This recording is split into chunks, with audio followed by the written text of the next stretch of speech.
Fruits from a Poisonous Tree by Mel Stamper. Foreword.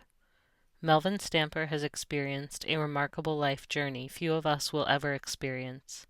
His background in law and criminal investigation has enabled him to uncover facts of the crime of the millennium, exposing the motive along with the conspirators.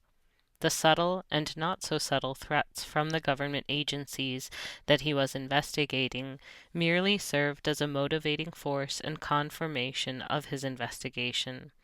Experience is the one factor we must all use in determining credibility of another, and Stamper's experience in law, analytical thinking, and detection rivals that of any other in the investigation of a crime involving government subterfuge and cover-up. This author served his country as a U.S. Marine in Southeast Asia, a police chief, railroad special agent, CIA intelligence source, industrial engineer, pilot, law professor, legal researcher, private investigator, and an ombudsman with the Department of Defense. His analytical skills were honed by all of his experience and education for the investigation of his life, the United States government. My personal relationship with the author has spanned 2 decades, and he never stops amazing me with the information he uncovers. Get comfortable and hold on to your hat. J. Randolph Appleby, Municipal Judge, retired, Newark, New Jersey. Introduction. Several months prior to the writing of this book, I began questioning my motivation for doing so. I had a comfortable lifestyle with no real bone to pick with anyone, especially the government. I had achieved a comfortable financial position, well educated, firmly established in the legal profession, and most importantly of all, I had a loving, caring family. What then motivated me to take on both the state and federal governments, the proverbial biggest bullies on the block? The answer is that I had discovered that both the state and federal governments have been lying to and stealing from we the people. Of all criminals, the ones that are personally repugnant to me are liars and thieves. These species of criminals I cannot abide in any manner, from any source, especially the government. Ergo, the years of research uncovering the story you are about to read.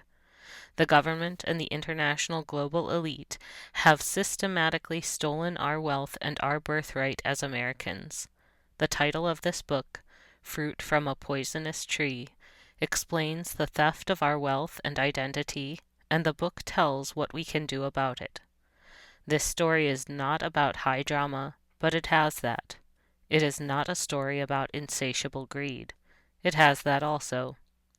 This story is about the planned, deliberate destruction of the United States of America by the arch-enemies of this nation who have been around since its inception, the global elite, whose identity you will discover.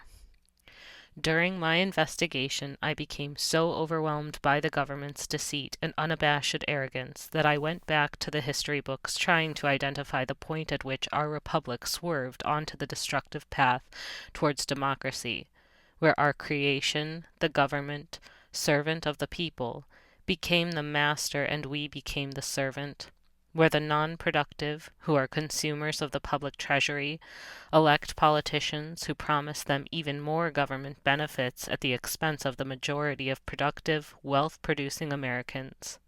That is the democracy we live in today and our founding fathers' worst nightmare. This change from a republican form of government to our present democracy was silent and insidious. There are many contributors to this metamorphosis who we might fault, both inside and outside of government, such as teachers, clergy, judges, and politicians, but laying blame would solve nothing. Ultimately, we, the people, are to blame. We are responsible. We have permitted both our state and federal governments to have control over our children's education, which has resulted in the dumbing down of generations, so that most of us cannot detect the slow perversion of our freedom. Thomas Jefferson cautioned us that freedom is not free. The price you must pay for freedom is eternal vigilance. As a people, we have for many years been apathetic to the Congress, the President, and the judiciary, so much so that we never noticed the subtle diminishing changes that were occurring to our freedom, right in plain sight. We have not been vigilant. Somewhere along the way, this plan for a republic went dreadfully wrong. Without any constitutional authority, the republic was transformed into a democracy. Now the President makes law by executive order, again without constitutional authority. The Congress is powerless because of fierce partisanship and the constant pursuit of money from the international corporations needed to perpetuate their political lives. The result is that they do nothing to check and balance the other runaway branches of our government. The agencies that were created by Congress to make and enforce regulations and administer the draconian laws of the Congress and the executive branch now answer only to the diseased, corrupted body of the executive branch, which answers to no one but the international cartel of bankers, philanthropists, and senior-level policy wonks. These incomprehensible laws of Congress, especially the taxing statutes, are patently unconstitutional in their application to the citizens of the 50 states. But this seizure of the productive people's wealth for the benefit of the non-producing minority and the imprisonment of those who resist this theft have been ratified by a corrupted federal judiciary and Supreme Court. That briefly sums up our present-day democracy and the state of the Union. Where did it all go wrong? You are about to find out, and you are not going to like it one bit. I truly believe that many of the problems we have with government and the judiciary today stem from the deliberate bastardization of the English language by those in government. The laws of English grammar are totally inflexible. It is absolutely impossible for any English-speaking nation that prides itself on the assertion that it is a nation of law and not of men, without adhering to a strict discipline in the use of the English language and grammar, to be anything other than a nation of men without law. Proper English is essential in the drafting of those national laws, otherwise tyranny will always be the end result. The Supreme Court has pontificated that the Constitution is a living, breathing document, and that, as such, it must evolve with the changing society that it governs.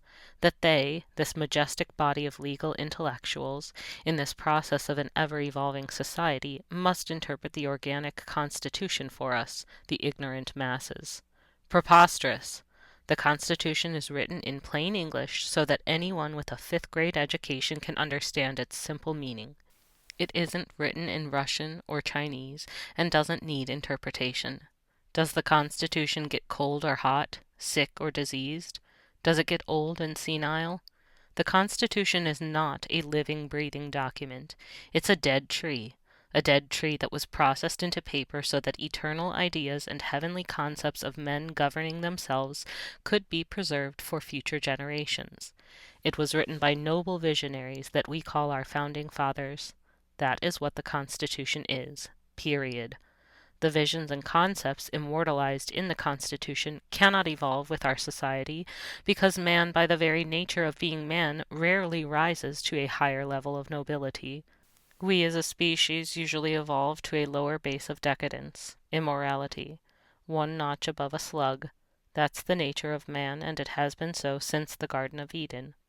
The United States Constitution, this document that the learned justices say must evolve to keep up with our society, is why we were the only nation in the entire existence of the human race to ever promise life, liberty, and the pursuit of happiness to all of its citizenry, and then deliver on that promise.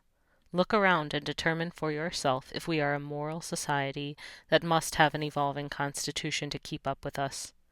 Our government has taken from us our common law and the protections it afforded us, and replaced common law with government-made vulgar law, called statutory law, that strips us of our freedom by creating legal fictions and compelling performance from those legal fictions which common law did not. As a nation, we have more citizens in prison than any country in the world, over 2 million, and 90% of the crimes of which they are accused are victimless crimes. The law they violated most likely was paid for by corporations to protect them from us. We, however, are the problem, because we operate like the tool of the new king, and we do his bidding without questioning whether the law is a good law or a bad one. It is our responsibility as jurors to ask those questions, but we have let the persecutor and the judge tell us what the law means, instead of using God's gift of intelligence to discern for ourselves. We are responsible for determining not only the facts, but also the law. If that were not true, then we would still have legal slavery and be prosecuting people for helping slaves escape under the Fugitive Slave Act. That law was interpreted and upheld by the courts of the time.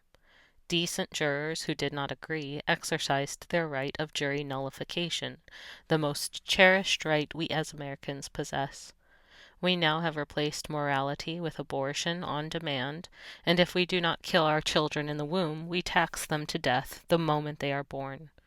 Does it not seem immoral to permit a Congress to spend money that it does not have, so that every future generation will be obligated to pay from their labor and property for their entire life on a debt that is 60 or 80 years old? The moment your child is born, she has a debt to the Federal Reserve Bank, Incorporated, of $22,000 and rising. It is not only immoral, it is the thing of which violent revolutions are made. If we do not stop this insanity here and now, our grandchildren will, and it will not be pleasant. Waco, Texas, is the example of what the new king wanted us to see, because that is our future if we do not comply with the king's demands.